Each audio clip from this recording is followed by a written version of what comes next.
செல்வமணி செல்வராஜ் டைரக்ஷன்ல துல்கர் சல்மான், பாக்யஸ்ரீ, சமுத்திரக்கனி, ராணா இவங்க எல்லாரும் சேர்ந்து நடிச்சு இப்போ ரீசெண்டா தியேட்டர்ஸ்ல ஓடிட்டு இருக்க படம் தான் காந்தா. இந்த படத்தோட பேசிக் அவுட்லைன் என்னன்னா, சாந்தாங்கிற படம் எடுக்கிறதுல டைரக்டருக்கும் ஆக்டருக்கும் ஒரு பிரச்சனை வருது, ஒரு ஈகோ கிளாஷ் நடக்குது. அதனால அந்த படத்தை ரொம்பவே டிலே பண்ணி எடுக்கிறாங்க. அப்படி எடுக்கக்குள்ள நடுவுல ஒரு பிரச்சனை வருது. அந்த பிரச்சனை என்ன ஏது, அந்த பிரச்சனை யாருனால வந்துச்சு அப்படிங்கறதான் இந்த படத்தோட பேசிக் அவுட்லைன். படத்துல துல்கர் சல்மான் ரொம்பவே நல்லா நடிச்சிருக்காரு, ஆக்டிங்ல பின்னிட்டாருன்னே சொல்லலாம்.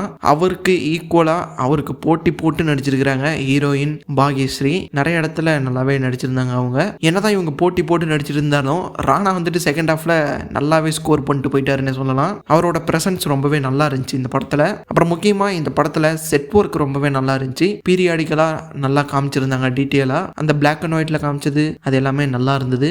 ஓவராலா படம் நல்லா தாங்க இருக்குது, போர் அடிக்கவே இல்லை, நல்லா இன்ட்ரெஸ்டிங்கா கொண்டு போயிருந்தாங்க. நல்லா இருக்கு, போய் பார்க்கலாம். நீங்க பார்த்துட்டு உங்களுக்கு படம் எப்படி இருந்துச்சுங்கிறத கமெண்ட்ல சொல்லுங்க.